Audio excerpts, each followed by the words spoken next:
check this out. Your content was removed due to violation of our community guidelines.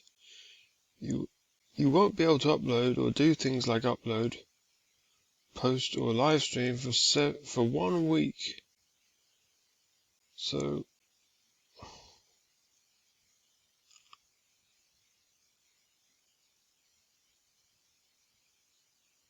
let me explain what's happened here. My video, The Druids of Scotland, which I made years ago now, has been banned. They've removed it, and I got a strike, which expires on the 15th of June.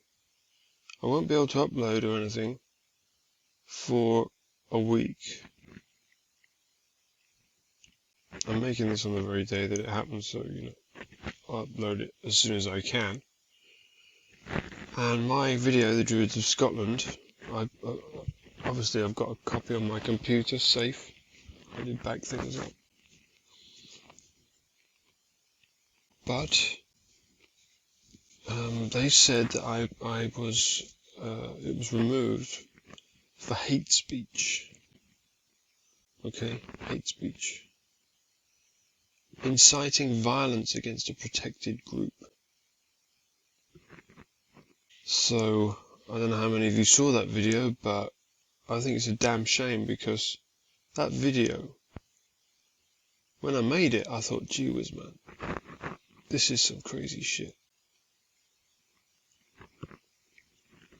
And I felt nervous about uploading it, because the ramifications of it, the implications of what it all means are fucking massive.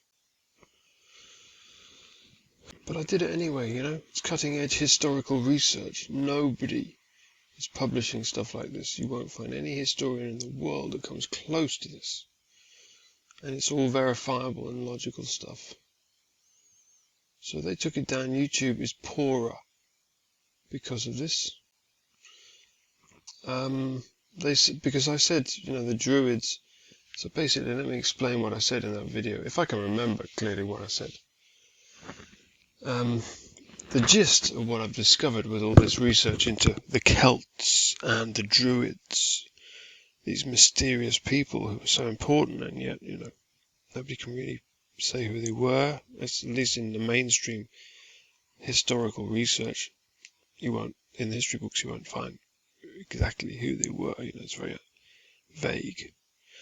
Well, I explained who they were. The reason that Scotland, Ireland and Wales have got the highest proportion of red-haired people in the world, apart from Ukraine, is because in the Spanish Inquisition, everybody with red hair was considered to be a Jew, because the Jews were red-haired people, Edomites, and they were expelled from Spain. And Jews had been banned in England since the 11th century by Edward I. So they went to Scotland, Ireland and Wales instead, where they settled.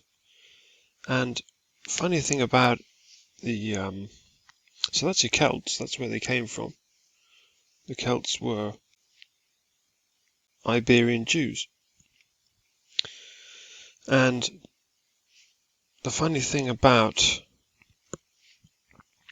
the language, the Gaelic language, is that it is Hebrew, but it's not the modern Hebrew. It's the actual authentic Hebrew from North Africa, from Phoenicia. That's what the Gaelic language is. And Edward O'Reilly, who in the 18th century produced the first Irish-English dictionary. I mean, you've got to wonder, right? Why was it the 18th century before the first Irish-English dictionary was produced? A bit strange, isn't it? If Gaelic was the original language of the British Isles, there should have been thousands of years before English. There should have been fucking dozens of Gaelic English dictionaries. Why was it only produced in the 18th century? Well, I'll tell you the story. Edward O'Reilly was an Irishman living in Dublin, and one day he met a man who was moving to America, and the man was selling up all his worldly possessions and emigrating to America. And one of his possessions was a collection of ancient books in the Gaelic tongue, or the Gaelic language, the Gaelic script, right? And Edward O'Reilly thought, gee whiz, I'm an Irishman, I spent my whole life in Ireland, never once have I heard the Gaelic tongue spoken. It was a complete mystery to him. He had no knowledge of the Gaelic tongue at all, and yet he'd lived in Ireland his whole life. So he offered to buy these books off this chap, and he bought his entire collection. Now, don't you think it's strange that the Gaelic tongue, that this man had never heard it spoken in Ireland in his whole life? I mean, I heard some people speaking Welsh in a cafe in London one time.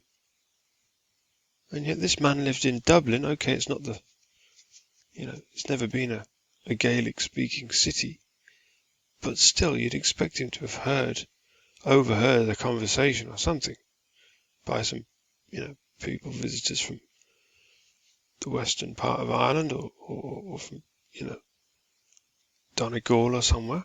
But no, he'd never had. Isn't that a bit strange? Well, it's not strange when you consider that in Galicia, in Spain, the Gaelic tongue was actually spoken up until the 17th century. And then it suddenly was not spoken. There is now a Galician dialect, but that is a Spanish dialect. The Galician language was Gaelic and hasn't been spoken in Spain since the 17th century. So they stopped speaking Gaelic in the 17th century in Spain, and Edward O'Reilly finds manuscripts or books in Gaelic in Ireland in the 18th century. Let me explain what happened. The Jews had been expelled from Spain. That's why the Gaelic tongue stopped being spoken.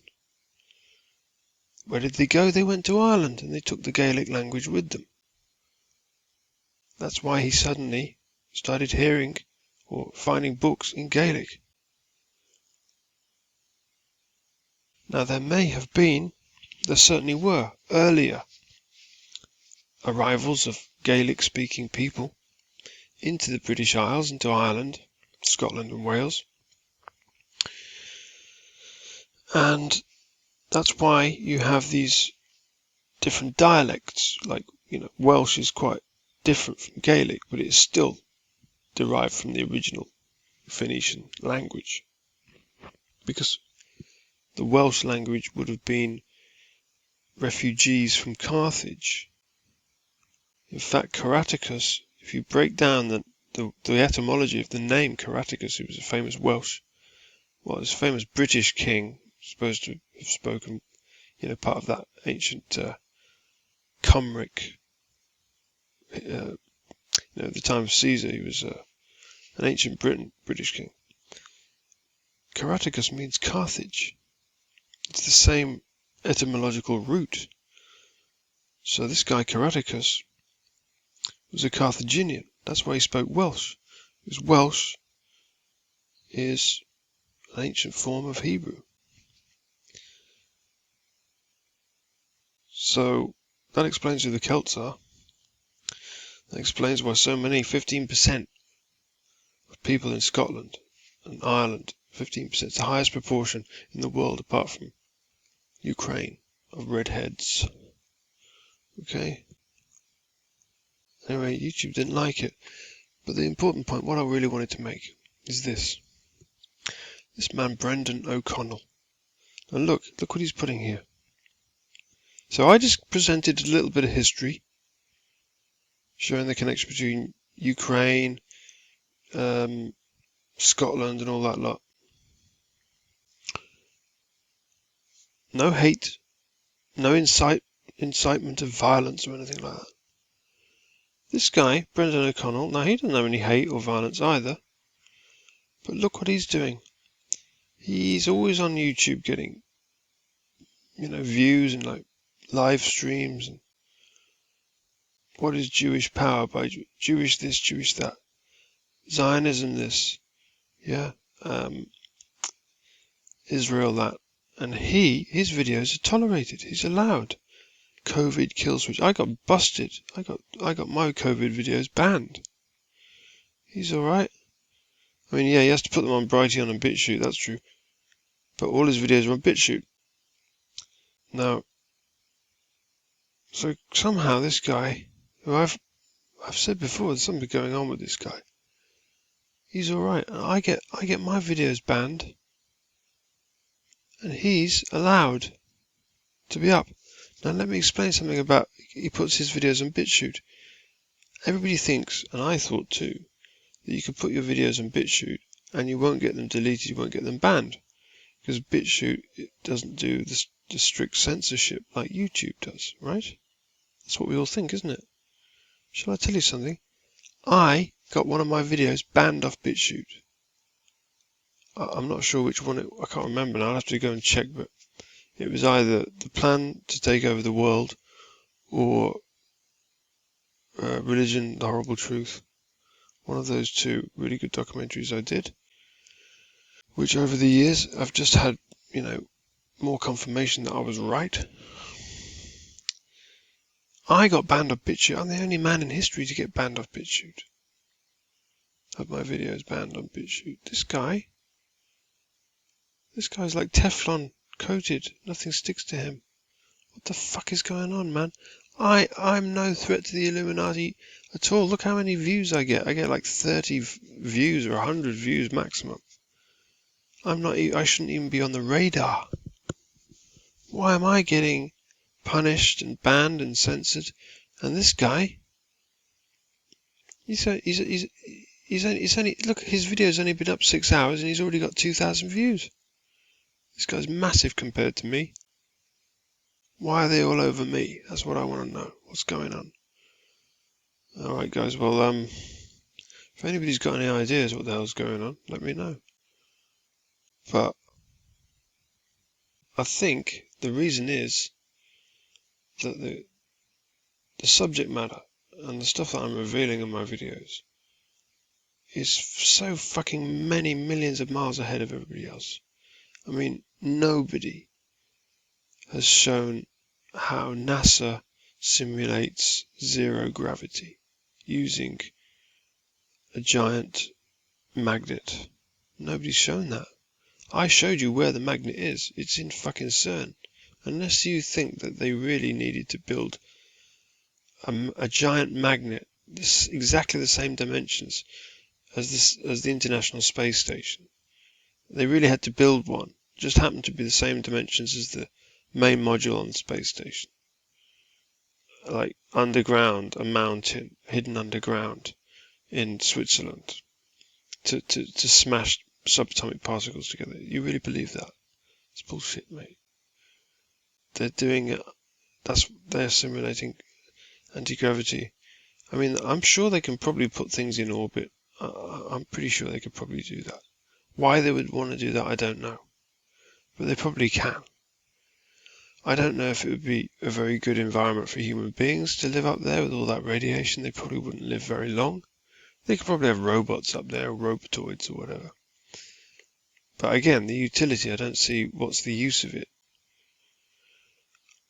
It's a lot easier and simpler to build a giant bitter solenoid underground at CERN, which they've already built. They show you the bitter solenoid they built at CERN, and use that to stage these scenes of them on this. I mean, fucking hell, I've shown a lot of stuff. That's why I'm getting so censored, I would suggest. I mean, a lot of my good videos, my best videos, you can't even see them. Just the less important stuff is visible on my channel, unfortunately. Alright, thanks for watching.